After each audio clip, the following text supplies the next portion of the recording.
Assalamualaikum kawan-kawan dan saudara-saudara mara aku. Anyway, isu Syed Saddiq. Syed Saddiq has been convicted 7 years jail, 2 whipping, 10 juta saman kena bayar. Okay, a lot of people marah lah. Orang kata tak adil. Syed Saddiq bukannya dia buat apa dia buat tu untuk mengkayakan diri, untuk beli Birkin handbag untuk dia punya wife, beli cincin diamond pink untuk wife dia. Bukan. Dia buat apa-apa pun untuk konstitusi dia. Dia buat tu, niat dia bukan untuk dia, bukan self-serving. So he's a good guy. Tapi dia melakukan jenayah. Perkara yang dia buat tu, dia buat itu menyalahi undang-undang. Undang-undang is there. Ada criminal breach of trust. Maknanya dia pecah amanah. Pecah amanah because amanah kepada Bersatu. Duit tu pakai. Kalau dia ada lagi dalam Bersatu tak kata pecah amanah. Bersatu benarkan, dia akan benarkan. Tapi pasal tak ada kebenaran Bersatu, and dia dah berkelir dengan Muhyiddin, so therefore when they say tak dibenarkan, tak benar, dia tak dapat kebenaran. So therefore technically a criminal breach of trust he committed. So dia commit and criminal breach of trust, hukuman dia up to 20 years jail, dan up to 6 sebatan. Okay, so kalau boleh, apakah definisi kalau boleh? Kalau boleh is, nombor 1 dia kena laki-laki, perempuan tak boleh. Nombor 2 dia kena bawah umur 50. Kalau atas 50 tak boleh, tua sangat they may not be able to take it, they may die. Nombor 3, dia tak boleh ada critical illness, cancer ke, diabetes ke apa. Kalau ada dia akan penyakit, then tak boleh bagi sebatan, terlepas. So people Najib terlepas. Same thing Najib buat, tapi Najib tak kena sebatan. Faham Okay, so you appeal lah macam mana pun, tapi kalau reverse appeal tu, then tak apa. Okay, so Syed Saddiq dia boleh appeal. Dia boleh appeal Court of Appeal, dia boleh pergi ke Federal Court, tapi that will take time lah. That will take time, and anything can be the outcome. Tapi sekarang ni dah ada for that criminal breach of trust. Hakim walaupun boleh bagi sampai 20 tahun, hakim bagi 3 tahun saja. Only 3 tahun, pasal tak ada lah besar sangat amount tu, and tak ada lah jahat pasal dia nak berhabis duit tu. Hakim pun tengok pun hakim kesian, tapi hakim must follow the law. So dia ambil sikit, because amount dia pun berjuta. Tak boleh setahun 2 tahun saja. Dia ambil 3 tahun, and to me that sikit dia bagi. 3 out of 20 tahun. And sebatan, pasal boleh, hakim kena bagi sekurang-kurangnya 1, maksimum 6. Hakim bagi paling kurang 1. So therefore 1 sebatan for that CBT. Lepas tu dia ada satu lagi crime yang dia buat, dia misappropriate funds. Misappropriation of funds, ada jail up to 15 tahun. And 1 sebatan. Yang tu bukan kalau boleh, memang kena sebatan kalau you misappropriate funds. Okay, so because of that, hakim bagi hanya 2 tahun saja. Pasal dia misappropriate, bukan dia pergi beli kereta untuk dia, rumah untuk dia, faham tak? Dia misappropriate pun, dia ada misappropriate tu, dia ada buat kejadian tu, kena bagi jail term. So out of 15 tahun, judge bagi 2 tahun saja. So 3 campur 2, 2, and therefore it runs consecutive. 3 campur 2 jadi 5. And because kena ada sebatan, minimum judge kena bagi 1, maksimum 6. Judge terpaksa bagi, kalau tak mau bagi pun terpaksa bagi 1. So therefore jadi 2 sebatan. Jadi siapa yang kata inhumane sebatan tu, jangan kata judge yang inhumane atau court inhumane. The law is like that. 1 campur 1, 2 sebatan. Appeal lah macam mana pun, nak tolong macam mana pun, kalau dia deem guilty dua-dua tu, dia tetap akan kena sebatan. Some sebatan for the first, some sebatan for the second offence. First offence 1 sebatan, some sebatan. Second offence 1 sebatan. And that sum, the judge dah decide 1-1 minimum. Jadi tak ada judge yang boleh lagi baik dari segi sebatan in terms of this judge bagi pada dia. Okay, next thing is that saman. Next thing is that apa ni, bukan saman. Next thing is that ada money laundering charges. Money laundering untuk setiap satu of the case, CBT 1 money laundering charges, pengubahan duit haram, and the misappropriation of funds, 1 charges for pengubahan duit haram. So CBT, you can kena jail up to 15 tahun. dan 5 kali denda. Okay, so as far as Syed Saddiq is concerned, dia kena CBT lah, pasal dua-dua tu dah bersalah. So CBT masuk tu, and out of 15 tahun, judge bagi 2 tahun saja untuk satu money laundering tu. 15 tahun for money laundering tau. Macam Syafi, lawyer Najib kena 15 tahun tu, tapi dia terlepas lah. 2 tahun for each.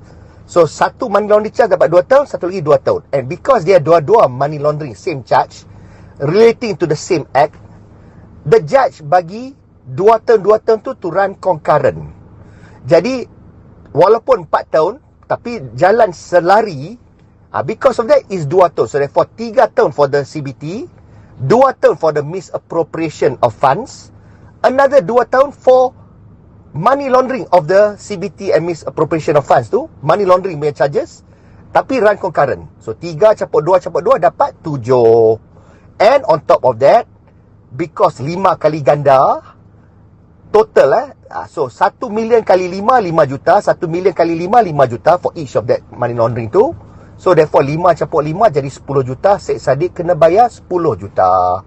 So 10 juta tu judge tak boleh kesian bagi 9 ke 8 ke, tak boleh. Judge tak boleh benci Syed Saddiq nak bagi jadi 11 ke 15 ke, tak boleh. Itu kiraan kalkulator kali 5 saja. Sama lah macam Najib punya SRC case. Najib punya SRC 42 juta kali 5 210 juta. That's Najib punya saman. Rosmah punya 910 juta. Bagi 5. So that is the amount yang suapan yang Rosmah cuba dapatkan. And is going through the motion and she's trying to appeal. Dia sama status dengan Syed Saddiq sekarang ni, tunggu nak appeal.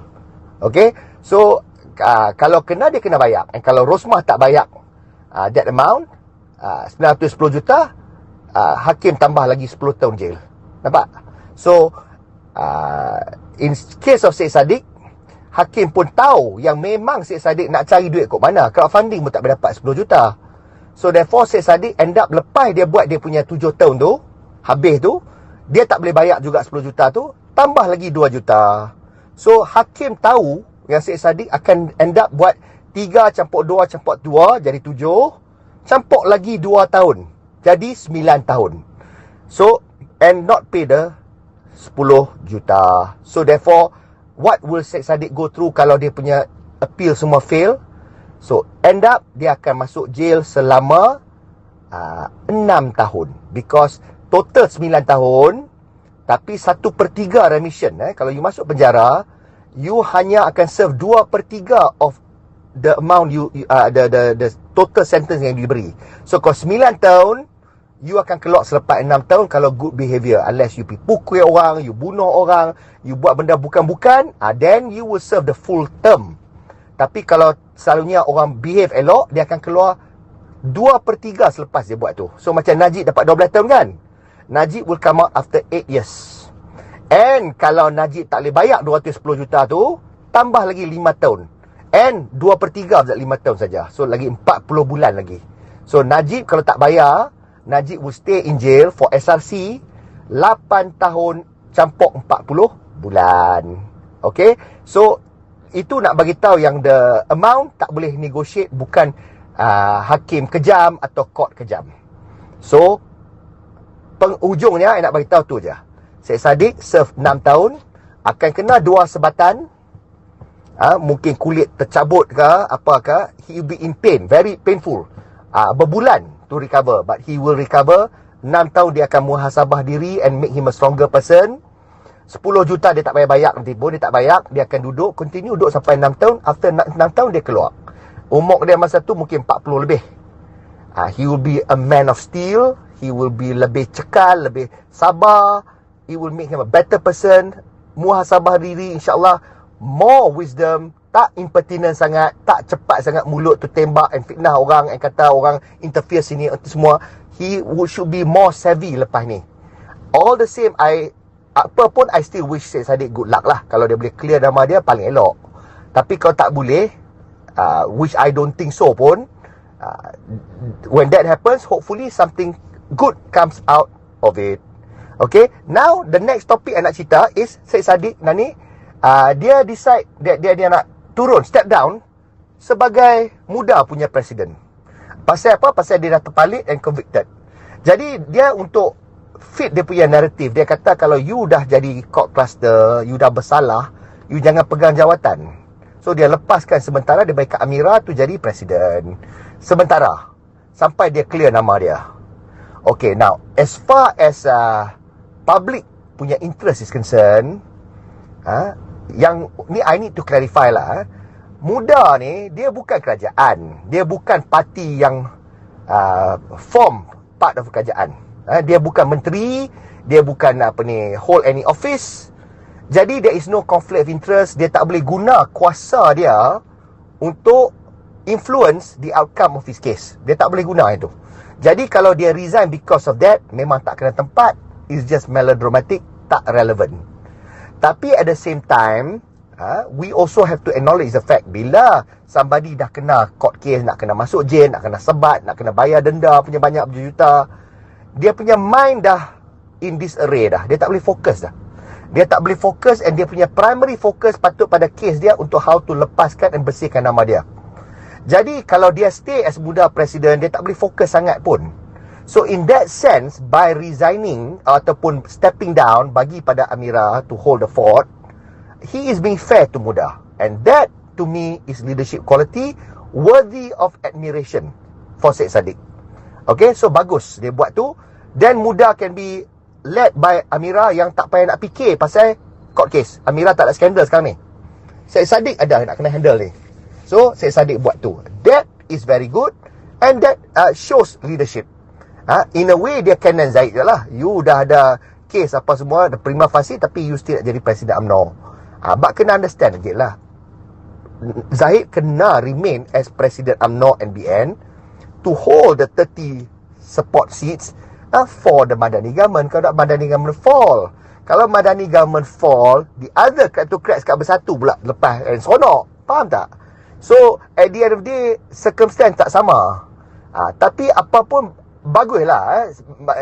Syed Saddiq set the trend, set the standard, and dia tak cerca court, dia tak kata government ni selective prosecution, dia tak kata begitu. Dia go through dia punya case, dia buat cara dia punya cara tu I hormat. Very very well done for a young guy, a young boy compared to me, adik pada saya, bagi saya.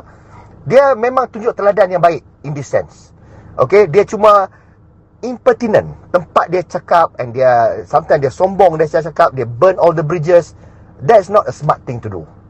Pasal cepat sangat dia conclude. Itu saja I punya complain pasal dia. Tapi tak apa, lepas ni dia masih lagi MP MUA. Pasal dia akan dapat stay of execution. Dia akan appeal. Selagi dia appeal, case dia tak settle lagi, dia menjadi MP MUA. And I harap lepas ni dia masuk balik parlimen, dia tanyalah Zahid punya DNA case tu apa jadi.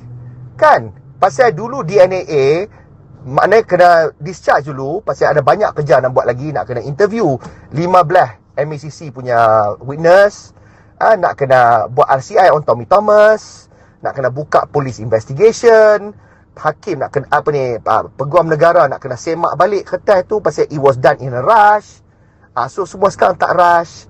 Dah interview belum the 15 witness tu? Azam Baki patut bagi statement. Azalina apa duk jadi on Tommy Thomas punya RCI tu? Bila nak jadi? Apa terms of reference? Dah appoint belum panel? Siapa akan lead the RCI? Bila akan berlaku? Kena ada conclusion kan? Kalau tidak, kes Zahid tergantung. Betul tak? Polis dah start kesiasatan. Dah siasat siapa? Mahathir ke siapa ke whoever yang apparently behind penganiayaan pada Zahid tu. So benda ni patut tanya. Bukan Syed Saddiq saja. The opposition lain tu buat apa? Goyang kaki. You the rest of the opposition, you MP, Muda pun ada MP tak silap aku dalam I'm not sure Muda ada, Muda tak ada MP. Muda ada Adun saja. Okay. So kalau the rest tu buat apa? Why you tak tanya government? So bila parlimen buka, tanyalah ke Zahid apa cerita, apa outcome. Peguam Negara bagi 11 cogent reasons. So what's happening to that 11 cogent reasons? So kena ada update. Kita tak expect conclusion sekarang, mungkin mengambil masa, tapi berbulan dah lalu dah, mesti ada update. So Syed Saddiq follow up. the rest of the MP janganlah harapkan Syed Saddiq saja. Dia sekarang nak kena clear nama dia. Dia tengah stres because dia dah kena masuk penjara, nak kena sebat, nak kena bayar hutang. So cut him some slack. He will go to court, to parliament and do whatever he has to do. Tapi you guys yang tak ada kerja lain, dapat nak berkelai, nak jadi beruk, nak buat kes on Lim lah, Lee lah, fitnah sini, nama saja ustazah, benda-benda macam ni lah membazir masa. You should focus on the main issues. And right now, yang I nak sebagai rakyat, tanya Zahid punya kes DNA itu apa jadi. Nak acquit ke, nak charge dia balik ke, kena ada outcome. And semua ni kena explain, rakyat kena faham. It's got to make sense. We are not going to allow you sweep things under the carpet, expect rakyat to lupa. Rakyat tak lupa, I tak lupa, and I hope opposition tak lupa. Syed Saddiq lupa sekejap tak apalah, pasal dia pun stres. Kita kalau kena macam dia macam mana? Kita pun stres dan tak nak buat apa kan. Nak kena sebat semua lagi. So let him focus on his case. The rest patut take over and pursue Zahid punya case. It's not fair kalau Syed Saddiq punya case ni terus dah ada outcome, dah ada result dia, prosecution all the way dapat, tapi prosecution on Zahid punya macam mana? Kena push jugalah, kena develop lah. Takkan you progress seorang punya case and Zahid punya you tak progress kan? So prosecution, you kata dulu Idrus Harun kata nak kena jaga martabat dan dignity of prosecution. Do that now. Do that. Jangan bagi orang cerca atau orang pandang serong on prosecution kita pasal pilih siapa nak charge. Last kali orang macam Syed Saddiq yang bukan guna benda-benda duit ni untuk kekayaan ataupun kesenangan hidup dia, dia pun survive on dia punya allowance sebagai MP saja, atau gaji sebagai MP ataupun adun saja. Dia dah masuk jail, dan nak kena sebat dan nak kena bayar ni dah. The rest yang punya kaya, kereta macam-macam, handbag macam-macam semua, still walking free. Seorang dah masuk dalam penjara lah. Itu pun dok try nak keluar, try macam-macam. The rest tak masuk lagi pun. So therefore, prosecution cannot just be doing their job. They got to be seen to be doing their job. And I hope this Kerajaan Madani will ensure that. Justice must be seen to be done. Please do that. And MPs, please tekan, pressure this government to do the right thing. Okay? I got message for everybody here. Kita nak kesejahteraan, kita nak lawlessness, kita nak build a better Malaysia. Okay? So I hope this resonates with semua orang yang dengar. Please do the needful, and I wish Syed Saddiq the best of luck. Whatever outcome happens. Kalau you didapati bersalah, you have to serve your punishment. You got to serve your punishment. Kalau you committed a crime, you did commit a crime. But the law must apply to all. Okay? Tak boleh ada orang lain escape the law and you seorang kena. Assalamualaikum. If you want to see more content like this, make sure to like, share, subscribe, and hit the bell notification so you don't miss any new videos.